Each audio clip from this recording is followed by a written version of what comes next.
A child's voice can be prophetic. But not as an emancipated individual. The American Religious Town Hall meeting is now in session.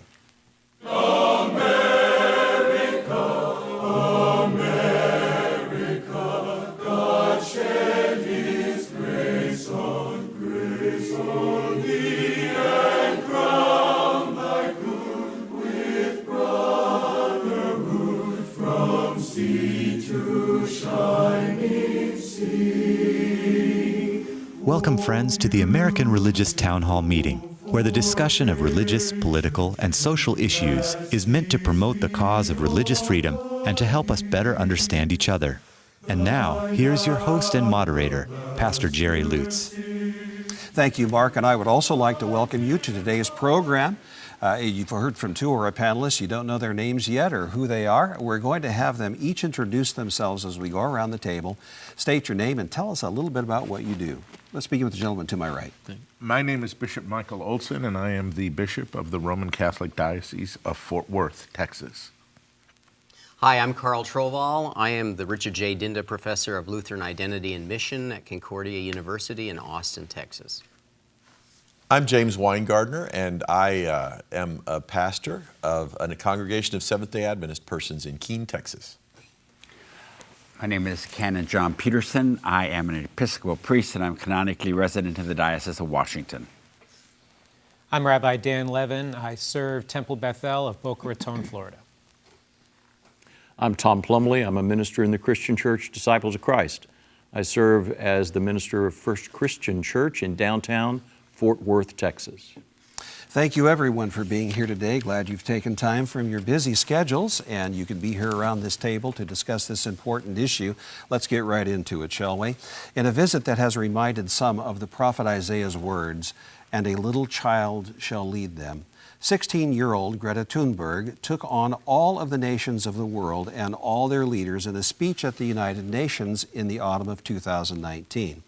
Thunberg from Sweden is one of the leaders of a movement of children and young adults crying out, conducting a worldwide children's strike, school walkouts, and more, defying what they see as a deliberate lack of caring by older generations for the state of the planet with which their generation will be left. Thunberg had also told a panel of the U.S. Congress to read the latest science on the threats of climate change, saying, quote, "I don't want you to listen to me, I want you to listen to the scientists," close quote. Then at the United Nations, she upbraided the world's leaders for their business-as-usual attitude toward climate change. Speaking for the world's children, she raged, and I quote, "If you choose to fail us, I say we will never forgive you," close quote. The 16-year-old also practiced what she preaches, having come to the U.S. by sailboat, a zero-carbon emissions journey. Prodded by her remarks, several nations vowed greater, faster, more thoroughgoing action. 65 countries announced efforts to achieve net zero emissions by 2050, and many businesses said they would take similar actions. Even China made a positive response. The U.S. was silent, though President Trump later addressed the same meeting. Many on the political right condemned the children's movement as a crusade of the young brainwashed into false fears of impending doom. Where is the religious community on this issue? Are we largely part of the criticized older generation, proceeding very slowly, perhaps doubtfully, or even denying climate change claims? Or are we buying into the message of children like Ms. Thunberg? Today, I'd like our panelists to consider these issues and with these questions in mind. What do the polls say about the religious community and its reaction to claims of climate change caused by human action and inaction? Another question, what do the scriptures of various faith groups say about our relationship to the rest of creation, about human obligation, or about eschatological matters that steer some to doubt or inaction on this issue? And then finally, has your particular faith family, internationally, nationally, or locally, have they taken a position or any action on the issue of climate change?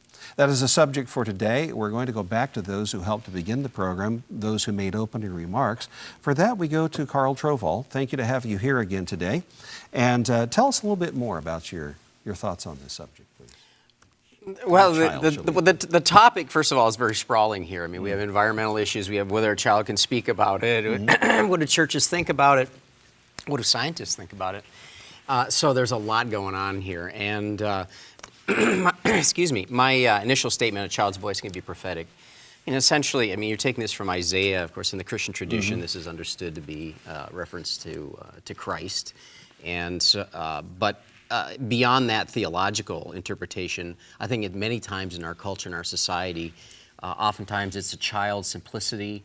And I mean, 16-year-old, again, she's not a child like 3 or 4 who's speaking. Here's a 16-year-old. But a young person's vision of the world is often idealistic, and as a result can often tug our heartstrings and make us think about what's really important, namely that we care for the environment. I mean, the statement about us to take care of the state of the planet and what's going to be left, this is a really critical question, and there's so much noise that it was nice to have this woman speak out very clearly about moving us to think deeply about it.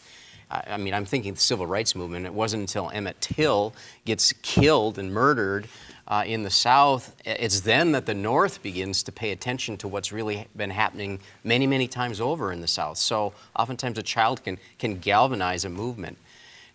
There's a lot of questions that are in here, and I don't know how much we're going to get into that specifically, because I mean, one of the things that I have a problem with what she's saying is that if you choose to fail us, I say we'll never forgive you. This is a huge indictment on a whole bunch of people of a very complex problem that is not easily solved. I just listened to a scientist who addressed the climate change issue. She worked at NASA. She's a climatologist, and she said, these computer models, there's so many of them, and the data is so complicated that no one really knows what the future is going to hold. It's so complicated. He said there are disaster scenarios, there are kind of middle-of-the-road scenarios, and there are other scenarios that the damage will not be as great as what everyone is saying. And she says, when she was asked point blank, what do you think is going to happen? She says, I don't know. I'm a scientist. All I'm doing is making predictive models. I was amazed at her kind of humility over the issue. And this Greta Thunberg seems to clearly know what's going to happen and lays it out there. All right, then Bishop Olson, you took a little bit of a different angle on this, referring to the adolescence. Well, I was focusing more on the childhood and stuff. That I think that's a lost stage of development in our way of thinking that maybe we need to revisit. I kind of think if you choose to fail us, I say we will never forgive you is something appropriate from an adolescent. You would expect it as well, and not in any way decrying the substance of what she said as far as regarding climate change, etc. at the UN.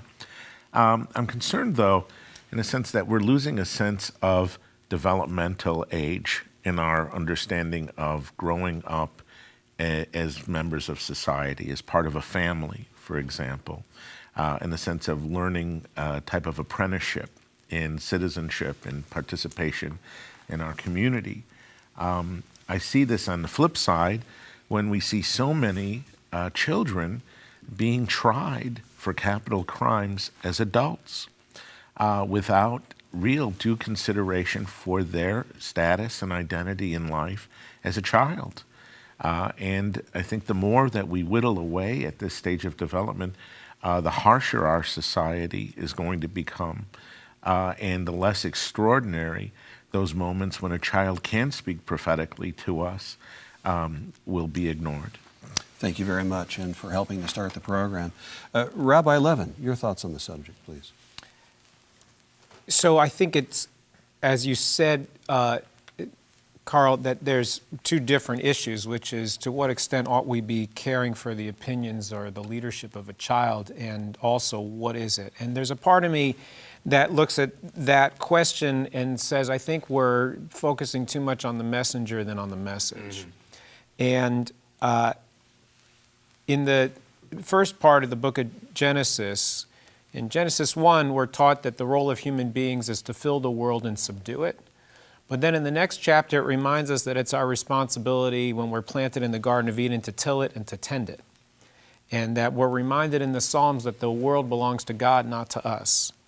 But I think that whether we argue about climate science and who knows what, the dispellation of the world is something that impacts people who, generally speaking, are the most vulnerable on the planet.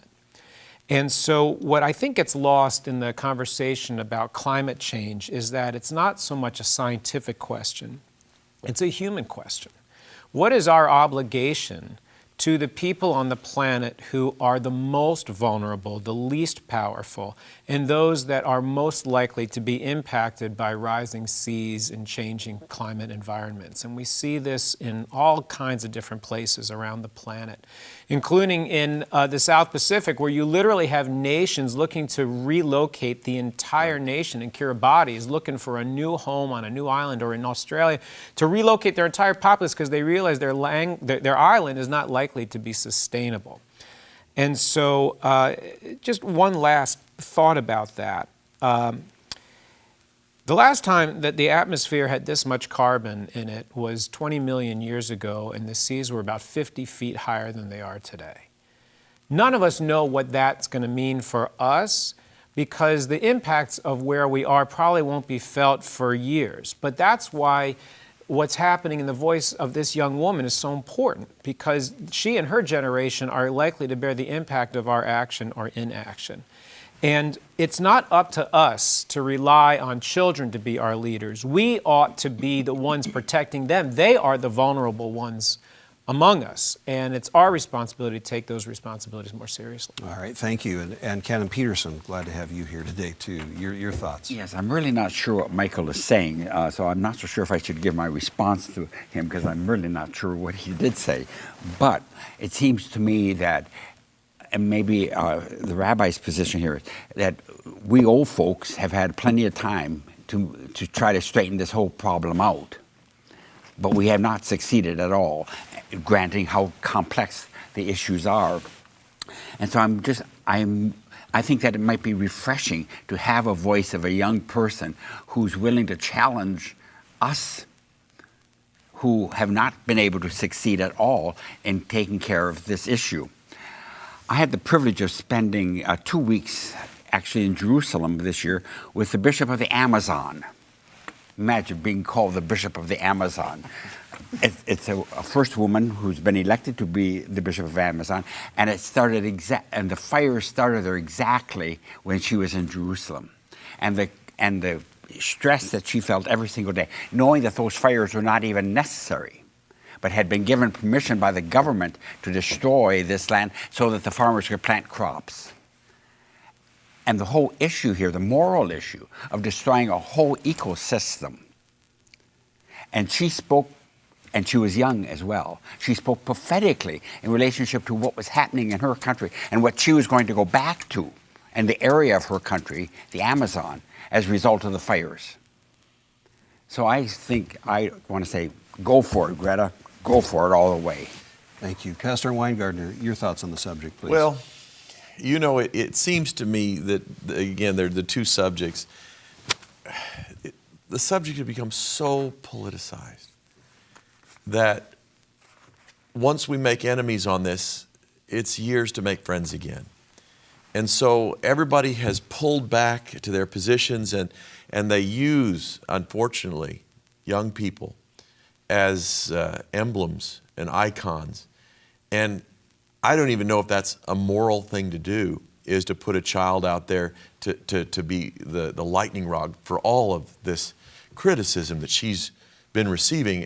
And is that really healthy for a child like that? I don't know. That's a big problem. The other issue is, and I'm right with Rabbi on this, that Dan pointed out, we as the people of God have Genesis.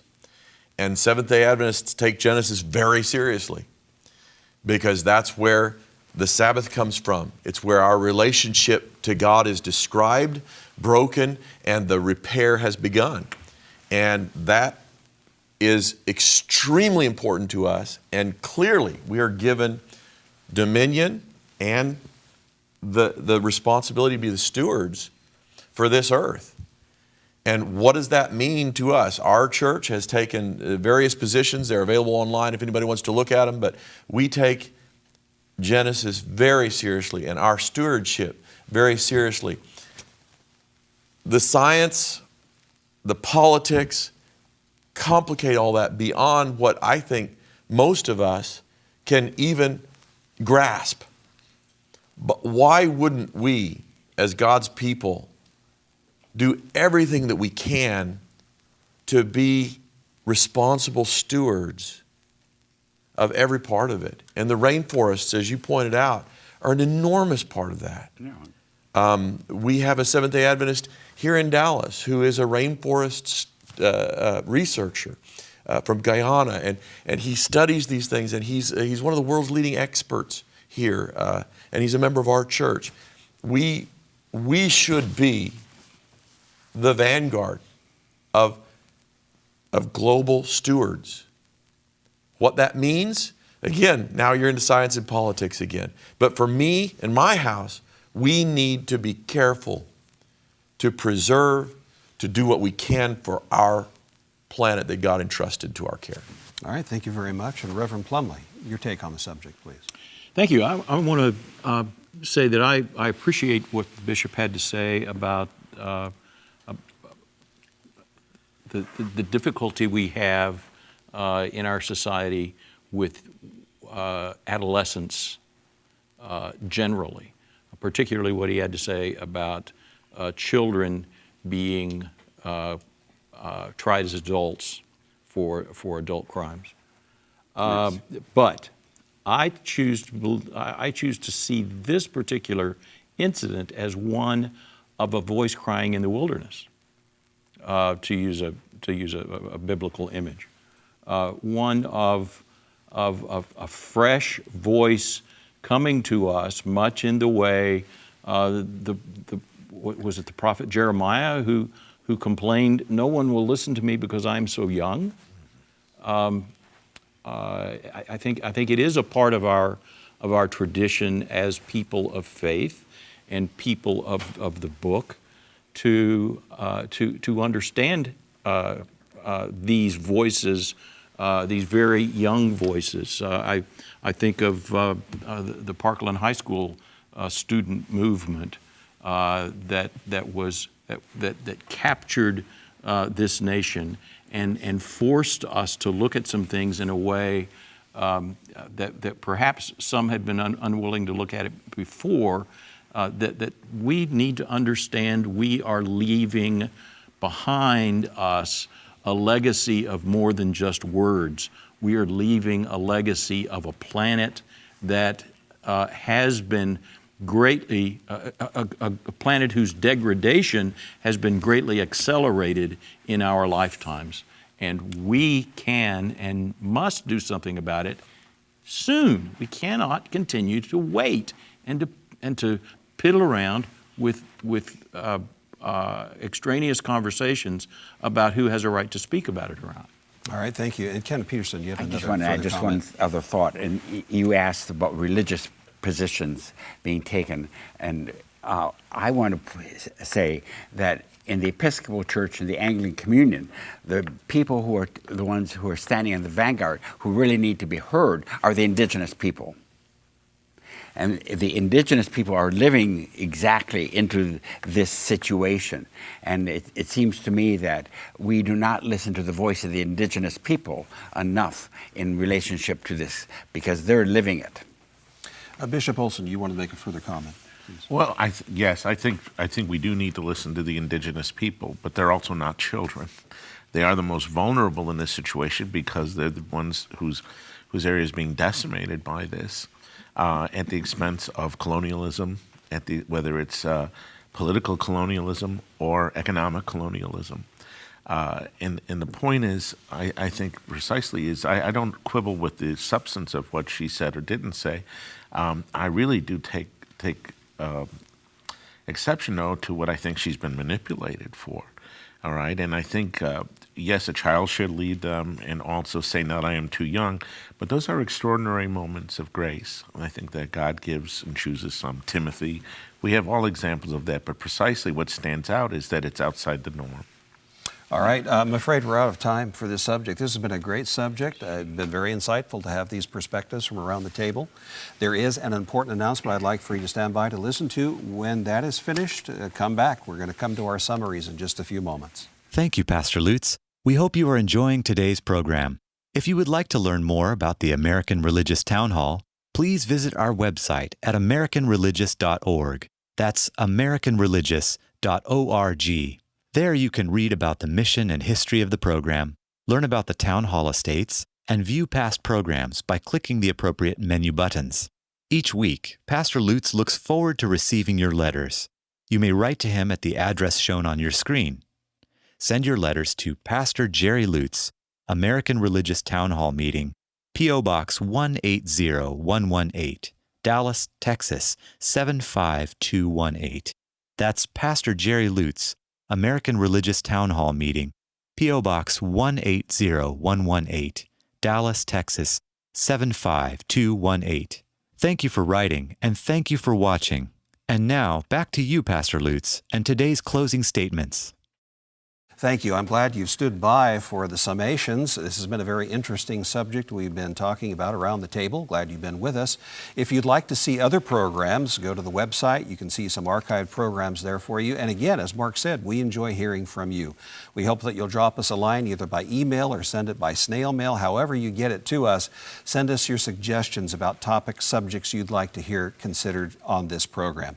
Let's go to our summary statements. Now we begin with Bishop Olson. You're first.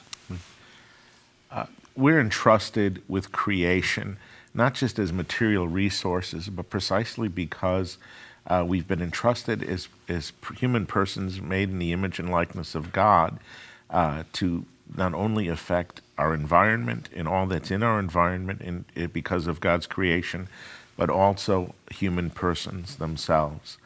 It's our responsibility as well to care for the young, the vulnerable, those who would be most prone to manipulation and objectification. All right, thank you very much. And now, Pastor Winegardner, your summation, please. Well, here we are, the bishop and the Adventist agreeing again. And so it just seems to me that I can't possibly be the arbiter of all of the science. And I can't possibly change the political climate of the country. But what I can do is I can be responsible for the part of the planet that has been entrusted to me. And I have to be responsible to God and my fellow man and potential ancestors to do right by our planet. All right, thank you very much. Now, Rabbi Levin, your comment, your summary, please. In the 2nd century, the rabbis composed a work of wisdom called Pirkei Avot, the chapter of the fathers. And one of those passages says, Al tistakel ba'kankan ele b'ma sheyesh bo. Don't look at the flask, but at what it contains. For a new flask can have old wine, and an old flask may not even have any wine. And what that means is that we ought not be necessarily looking at the vessel, but at the message that it contains. And I think that that's an important way that we should look at this young woman and what she's trying to have us to examine. The other thing that I would have us also be very careful about is I find working with young people, they've become more and more alienated from religious faith when they see it being a source or an excuse for the willful ignorance of science. And I think that the more that we turn away from what science tells us, the more we will turn children away from faith. All right, thank you very much. Reverend Plumbley, your summation now, please. Thank you. I just want to say ditto, Rabbi. I think that we spend too much time quibbling about Greta Thunberg as a person, about her parents, about their motivations, about how or whether the presentation of her argument was staged, or about whether she was a person or any particular speaker has the right or ability to speak. Those indigenous people are uneducated, by the way. Yeah, of course. Our Christian Church Disciples of Christ has, since 1971, been saying it's time to get after, we didn't call it global climate change back then, we call it ecological destruction. But it's time for us to get after the meat of this issue. Thank you. Canon Peterson now. The day that Greta gave her talk at the United Nations, the bishops of the Episcopal Church were meeting in Minneapolis, and they went and stood in solidarity over the issue of climate change and what is happening. And the presiding bishop made this following statement: "We are bishops of the Episcopal Church, but we are not here today as leaders. We are here as followers. We are here to follow the youth mobilization on climate change. We're here to follow and support what they are doing, to stand in solidarity with them. This is God's world, and we must care for it and take care of it and heal it and love it, just as God loves it." All right, thank you and for your participation today. Now, Dr. Trovall, your summation, please. I think it was clear that all of our traditions that I've heard have a deep concern about the environment and have a deep concern about the legacy we leave on that issue. And I think what's frightening to me is that the complexity of this issue is so overwhelming on all kinds of levels. And it isn't just a matter of simple stewardship. It's a matter of major movement. And I hope that the complexity of this issue doesn't move us to inaction, to all of a sudden to withdraw, but rather I hope that this moves us to engage. And this is why I appreciate her voice. I've probably done more study on climate change after she spoke than I have out of all the rest of my study. And so this is really critical to me, and I'm thankful to her for that. All right, thank you, and thank you everyone for participating today. That's all the time we have for today's program, and we're so very glad you've tuned in. We hope you'll come back next time when we gather around this table for the town hall meeting.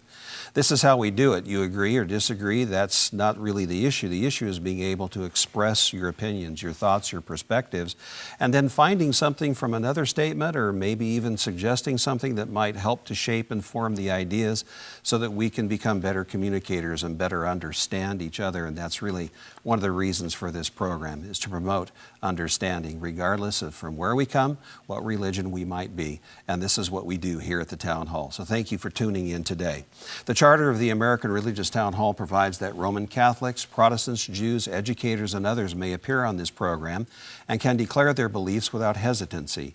And the rest of the members of the panel will uphold and guarantee that American right to all who will appear, irrespective of race or creed, so that the rest of the world can see that here in America we believe in civil and religious freedom, not only in theory, but in reality.